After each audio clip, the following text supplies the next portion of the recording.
Karnataka TV ಹಾಗೂ presidency university ಸಹಭಾಗಿತ್ವದಲ್ಲಿ ಒಂದು ಅಭಿಯಾನವನ್ನು ಕೈಗೆತ್ತಿಕೊಂಡಿದ್ದಾರೆ.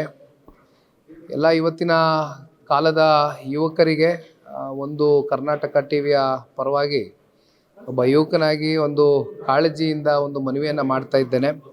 ದಯಮಾಡಿ ಇನ್ನು ಡಿಸೆಂಬರು ಹೆಚ್ಚು ಕಮ್ಮಿ 31ನೇ ತಾರೀಕು ಬಂದೇ ಹೋಯಿತು. ಸೊ ವರ್ಷದ ಕೊನೆ ಎಲ್ಲರೂ ಕೂಡ ಭಾಳ ವಿಜೃಂಭಣೆಯಿಂದ ಸಂಭ್ರಮಾಚರಣೆಯನ್ನು ಮಾಡ್ತೀರಿ. ಸ್ವಾಭಾವಿಕವಾಗಿ ಅದು ನಮ್ಮ ಸಂಪ್ರದಾಯನೂ ಹೌದು.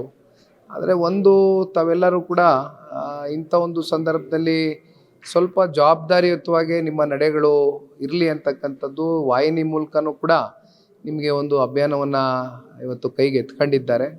ನಾನು ಒಬ್ಬ ಯುವಕನಾಗಿ ನಿಮ್ಮೆಲ್ಲರಲ್ಲೂ ಕೇಳ್ಕೊಳ್ತಕ್ಕಂಥದ್ದು, ನೀವೆಲ್ಲರೂ ಡಿಸೆಂಬರು 31 ಎಲ್ಲ ಊಟಕ್ಕೆ ಫ್ರೆಂಡ್ಸು ಎಲ್ಲರೂ ಸೇರ್ತೀರಿ. ಅದರಲ್ಲೂ ಎಸ್ಪೆಷಲಿ ಯಾರಾದರೂ ಮದ್ಯಪಾನ ಮಾಡ್ತಕ್ಕಂಥವ್ರಿದ್ದರೆ ಸ್ವಲ್ಪ ಮದ್ಯಪಾನ ಮಾಡಿದಂಥ ಸಂದರ್ಭದಲ್ಲಿ ಗಾಡಿಯನ್ನು ಚಲಾಯಿಸ್ದಿರಾ ಬೇರೆ ಇನ್ಯಾವುದಾದ್ರು ರೀತಿಯಲ್ಲಿ ನೀವು ಒಂದು ಜಾಗದಿಂದ ಇನ್ನೊಂದು ಜಾಗಕ್ಕೆ ಕಮ್ಯೂಟ್ ಮಾಡ್ತಕ್ಕಂಥದ್ದಕ್ಕೆ ವ್ಯವಸ್ಥೆಗಳನ್ನ ಮಾಡಿಕೊಂಡು ಸ್ವಲ್ಪ ನಿಮ್ಮ ನಡೆಗಳು ಸಮಾಜದಲ್ಲಿ ಯಾವುದೇ ಸಮಸ್ಯೆಗಳಿಗೆ ಕಾರಣ ಆಗದೇ ಇರತಕ್ಕಂಥ ನಿಟ್ಟಿನಲ್ಲಿ ನೀವೆಲ್ಲರೂ ಹೆಜ್ಜೆಯನ್ನು ಇಡಲಿ ಅಂತಕ್ಕಂಥದ್ದು ಈ ಸಂದರ್ಭದಲ್ಲಿ ಆಶಿಸ್ತೀನಿ.